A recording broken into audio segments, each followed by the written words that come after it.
नमस्कार। मैं यशपाल हंस करनाल से लिए हुए ज्योतिष की चर्चा, कुछ मानव पर चर्चाएं, कुछ कथा पर चर्चाएं। आज का विषय जो मैं सोच कर बैठा हूँ वो ये है कि अक्सर हम देखते हैं या सुनते हैं या किसी को दिखाते हैं, उसमें वो कहता है कि इसको तो राजयोग है, बहुत अच्छा योग है, और वो सारी उम्र एक्टिवेट नहीं होता। पिछले दिनों मुझे एक ग्रंथ पढ़ने का मौका मिला जिसमें उन्होंने ये कहा था कि कौन कौन से राजयोग एक्टिवेट ही नहीं होते, क्या कारण होता है। 4 मैं आज आपको बताता हूँ, बाकी फिर धीरे धीरे बताता रहूँगा। मेरे प्यारे बंधुओं, कुंडली में आप तो जानते हैं कि सूर्य अगर तुला राशि में चला जाए तो नीच हो जाता है, लेकिन वो उसका नीचता भी इतना प्रभाव नहीं करती। मैंने आपको पहले बताया था कि अगर किसी बच्चे की कुंडली के अंदर सूर्य नीच का आ जाए तो वो जन्मते अपने पिता के लिए लाभकारी होता है, लेकिन कमी कहाँ रह जाती है? कमी वहाँ रह जाती है, राजयोग वहाँ टूटता है जहाँ पर सूर्य के पास 10 डिग्रियाँ भी ना हो, 2, 3, 4, 5 पर खड़ा हो, वहाँ पर राजयोग काम नहीं करेगा। इसलिए मैंने इसको लिख लिया था। मैं कहा मैं आपको समझाऊंगा, बताऊंगा, और आपको कोशिश करूंगा, आप कोशिश कीजिए कि इनको याद रखिए, ये चीज़ें याद रखने वाली हैं। दूसरा तो क्या क्या कहा कि अगर लगन से छठे भाव के अंदर, लगन से छठे भाव के अंदर सूर्य और चंद्रमा दोनों बैठ जाए, राशि कोई भी हो कोई बात नहीं, लगन से छठे भाव के अंदर अगर सूर्य चंद्रमा दोनों बैठ जाएं और वो शनि से दृष्ट हो जाएं, शनि की उन पर दृष्टि पड़ जाए, तो राजयोग फॉर्म नहीं होता। ये सब गणित की बातें हैं, विज्ञान की बातें हैं। आगे चलकर वो क्या कह रहा है कि शनि केंद्र में हो, लगन में हो या चतुर्थ में हो, सप्तम में हो या दशम में हो, और उस पर किसी शुभ ग्रह की दृष्टि ना पड़ रही हो। आज का वीडियो अपेक्षाकृत कुछ कम ही रहेगा। केंद्र का शनि और उस पर किसी शुभ ग्रह की दृष्टि नहीं है, राजयोग स्वयं में भंग हो जाता है। ये तीसरा था। चौथा बता रहा हूं, चंद्रमा और मंगल, ये 4 ही आपने याद रखने हैं, बाकी मैं धीरे धीरे आपको बताता रहूंगा। कि हम गए, कुंडली दिखाई, उन्होंने कहा जी कि इसमें राजयोग है, लेकिन राजयोग एक्टिवेट क्यों नहीं हो रहा? 50 साल उम्र हो गई है, 60 साल उम्र हो गई है, 40 साल उम्र हो गई है, एक्टिवेट ही नहीं हो रहा।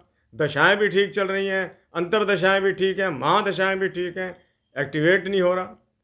उसके ये कुछ कारण उन्होंने बताए हैं जो कम से कम 100 के करीब हैं। मैं 4 करके आपको बताता रहूँगा, उसमें मेरा समय भी ज़्यादा नहीं लगेगा और आपको भी दिक्कत नहीं आएगी। अगर चंद्रमा और मंगल मेष राशि में बैठ जाएं कहीं भी और शनि से दृष्ट हो जाएं, शनि उसकी अपनी नीच दृष्टि उन पर डाल दे, उस समय मंगल की विशेषता भी काम नहीं आ रही होती, चंद्रमा की विशेषता भी काम नहीं आ रही होती। शनि की दृष्टि, शनि जहां बैठे वहां नुकसान नहीं देता, शनि की दृष्टि जहां पड़े वहां नुकसान देता है।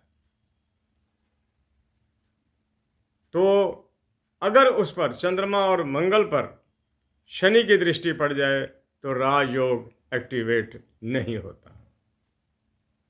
और एक बात मैंने आपको बहुत पहले बताई थी, आज फिर बता रहा हूं, कुंडली में कोई भी उत्तम ग्रह हो, उत्तम योग हो, गज केसरी योग हो, बुध आदित्य योग हो, लेकिन अगर लगन का मालिक, अब बुध आदित्य में कौन आता है? सूर्य और बुध।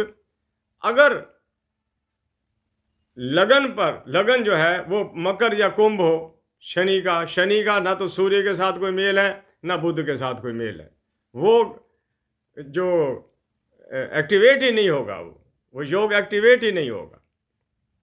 मेरे पास कई कुंडलियाँ ऐसी आई जिनमें गज केसरी योग था, उन्होंने कहा जी गज केसरी योग, हम तो अभी अपना घर भी नहीं बना सके, तो मैंने वही देखा कि तुला लगन आ रहा था। तुला लगन का मतलब यह कि ना शुक्र उसका मित्र है बृहस्पति का, ना चंद्रमा उसका मित्र है, तो वो एक्टिवेट ही नहीं हुआ, बहुत मुद्दत तक एक्टिवेट नहीं हुआ। बाद में परिवार के किसी और सदस्य के कारण सब कुछ हुआ।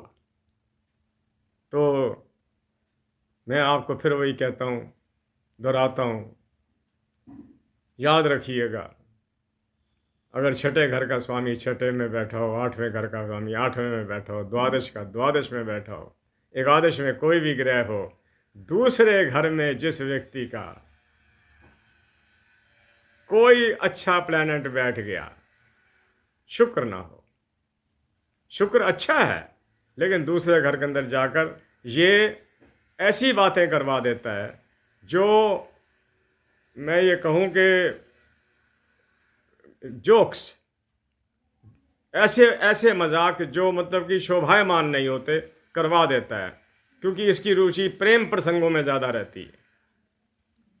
अगर यहाँ पर बृहस्पति बैठता है, बुध बैठता है, मंगल बैठे, तो वो व्यक्ति तेज बोलेगा, ऊंचा बोलेगा और क्रोध में बोलेगा। लेकिन अगर बुध बैठ जाए तो ज्ञान की चर्चा करेगा। अगर बुध कहीं शुक्र के घर में बैठ जाए, मित्र के घर के अंदर, तो और ज़्यादा चर्चा करेगा। मैंने आपको पहले भी बताया था कि अगर दूसरे और तीसरे घर के अंदर बृहस्पति, बुध, चंद्रमा आदि ग्रह बैठ जाएं, व्यक्ति कुशल वक्ता होता है, उसकी वाणी के अंदर बोलने की शक्ति होती है, धारा प्रवाह बात करता है।